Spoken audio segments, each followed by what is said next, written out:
Good morning বন্ধুরা, আমি সুস্মিতা। আমার একটু ব্লগে আপনাদের স্বাগত। সকাল সকাল রেডি হয়ে গেছি, সকাল নয় পুরো ভোর, তখন 5টা বাজে, 5:30। রেডি হয়ে বাইকে করে যাচ্ছি, আমরা যাব বাপের বাড়ি। এই যে সুনিতা আমার বান্ধবী যাচ্ছে, তার মেয়ে যাচ্ছে, আর আমি আমার মেয়েকে নিয়ে যাচ্ছি। বাসে যাচ্ছি, যে বড়মশাই বাস স্ট্যান্ড পর্যন্ত এগাতে এলো, ওর পর ওকে এগিয়ে দিয়ে গেছিলো। তারপরে এই যে টোটো ধরে নিলাম বাস থেকে নেমে। আমি বাপের ঘরের রাস্তা দিয়ে চলে যাবো, আর ও তার ওর রাস্তা দিয়ে চলে যাবে। এই যে এই দিকটা আমি আমার বাবা আনতে এসেছিলো, বাবার বাইকে করে আমরা যাচ্ছিলাম। আর সুনিতা চলে গেছে তার টোটো ধরে। তাকে আরও যেতে হবে কিছুটা মাঠের দিকে, আরও বেশি রাস্তা। আর আমার নদীর পাড়েই বাপের বাড়ি। এই যে নদীর পাড়ে উঠলেই আমার বাপের বাড়ি। এই যে আম কেটে নিয়ে বসে যাচ্ছি। আগে বাপের বাড়িতে এসে হাত মুখ টুক ধুয়েই আম নিয়ে বসে গেছি। আমগুলো কত বড় দেখুন। তারপরে স্নান টান সেরে মাকে বললাম আমি রান্নাটা করে দিচ্ছি, তুমি বসো। দিয়ে যে মাছের সর্ষে রান্না করছিলাম, মা অবশ্য মশলা টশলা করে দিয়েছিল, আমি শুধু জাস্ট রান্নাটা করছিলাম। আর বাঁধাকপির তরকারি। এই গরমে মাকে সব দিন এই উনুনে রান্না করতে হয়। গ্যাস আছে, গ্যাস কেউ গ্রামের দিকে বেশি ইউজ করে না। ভাজাভুজি এই টুকিটাকি রান্নাগুলো করে। আর বড় ভাত ফাত সব গ্যাসে, এই উনুনে। তারপর মাকে একটু এই মাম্মাকে একটু বিয়ে দিয়েছিলাম, পেপসি কিনে দিয়েছিলাম। পেপসি খাচ্ছিল, ওর দাদু পেপসি কিনে দিয়েছিল। তাই বিকেলবেলা বললাম চল নদীর পাড়ে একটু ঘুরে আসি, একটু হাওয়া ঢুকে নি ভিতরে, এত গরম। ভাবছিলাম শহরের দিকে গরম আর গ্রামের দিকে ঠান্ডা, সব জায়গায় গরম। রাতে তারপরে মাকে বললাম যে একটু জল ভাত খাবো, তার সাথে একটু ওই আলু মাখা করে দিয়েছি আর পকোড়ি ভেজে দিয়েছি। মামাকেই তাই খাইছিলাম। তার পরের দিন সকালবেলা আমাদের এই যে কলা গাছগুলো যে দেখতে পাচ্ছেন, কলা গাছগুলো আমার বাবার লাগানো। এই যে ঠাম্মা যাচ্ছে কলা বাগানের ভিতরে ঢুকে ঘাস তুলবে বলে। এই যে আমাদের বাপের বাড়িতে কাজের লোক লেগেছে, তাই জন্য এই যে রান্না আজকে হয়েছে মাছের ঝোল, শাক ভাজা আর বাঁধাকপির তরকারি। আমি কিন্তু রান্না করিনি আজকে। পরের দিন সকালে আজকে হচ্ছে জামাই ষষ্ঠী, শুভ জামাই ষষ্ঠী। সব জামাইকে জানাই শুভেচ্ছা। সকাল সকাল এই যে আমি স্নান টান সেরে নিয়েছি, স্নান সেরে নিয়ে ওই যে পটল ভাজা করে নিলাম রান্নার দিকে এসে।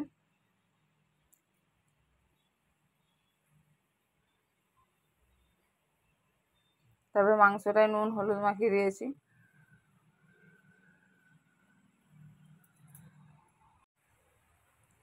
তারপরে যে শাকের তরকারি করছিলাম।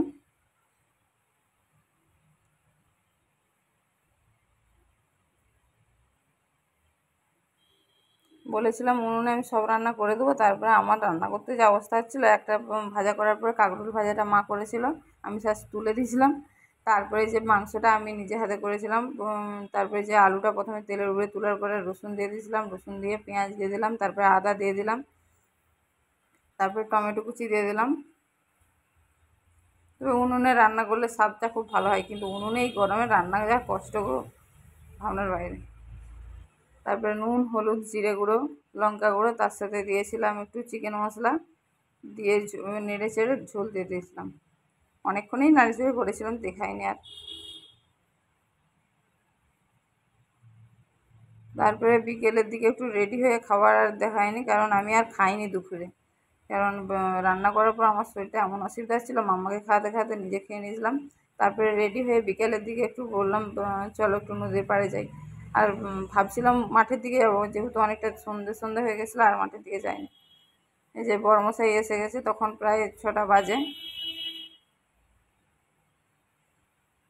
এসে এই যে টিফিন দিয়ে দিয়েছিল, মা ফোঁটা দিবে বলে রেডি হচ্ছে। আমি এদিকটা মানে খাবারগুলো রেডি করে দিয়েছিলাম, দিয়ে ভিডিও করছিলাম। এই যে 6 রকমের ফল দিয়েছে, তার সাথে লুচি, তারপরে মাংস, তারপরে এই যে পায়েস, আর 5 রকমের মিষ্টি। এই যে ছিল এখানে সীতাভোগ, তার সাথে দই, আর আরেকটা কী ছিল,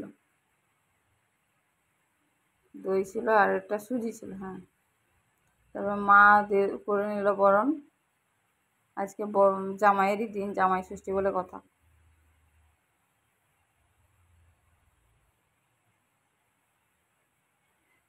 মা ফুল দোলফা দিয়ে একটু আশীর্বাদ করে নিচ্ছিল।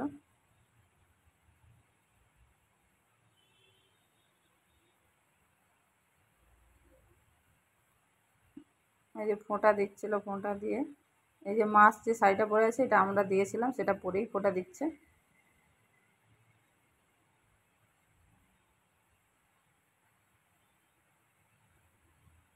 তারপর এই যে হাতে তুলে দিল ব্যাগ, হ্যান্ড ব্যাগ একটা নিয়েছিলাম, তার সাথে এই যে মা দিয়ে দিয়েছিলো গেঞ্জি। তারপরে বড়মশাই তাড়াহুড়ো করে খেতে লেগে গেছে, খিদা পেয়েছে যেহেতু অনেকটা টাইম হয়ে গেছে, প্রায় তখন বাজে 7:30 প্রায়। তারপর আমরা রেডি হয়ে, একটু রেডি হয়নি, যেরকম ছিলাম ওরকম অবস্থাতেই চলে গেলাম, বলে একটু বাজারে যাই। যেহেতু মা আমাকে ওই যে শাড়িটা পরেছিলাম কালো শাড়িটা আমাকে দিয়েছিলো ওটা, আর বড়মশাইকে দিয়েছিলো গেঞ্জি, দেখে বলছে আমাকে দেয়নি। তখন মা বলছিলো বলে যে ওর জন্য একটা জামা কিনে নিয়ে আর আমরা তো দেখে নিতে পারবো না, তাই জন্য নিইনি। তাই জন্য জামা নিতে গেছিলাম, জামা নিয়ে এসে ফেরার পথে এই যে আমরাগুলার যে মন্দিরটা আছে তার আটচালাটা এসে একটু ভিডিও করছিলাম। এখানটা ভালো বাতাস ছিল।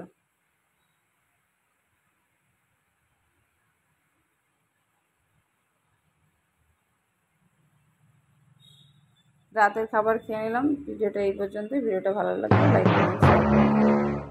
আসছি পরে একটা ব্লগে।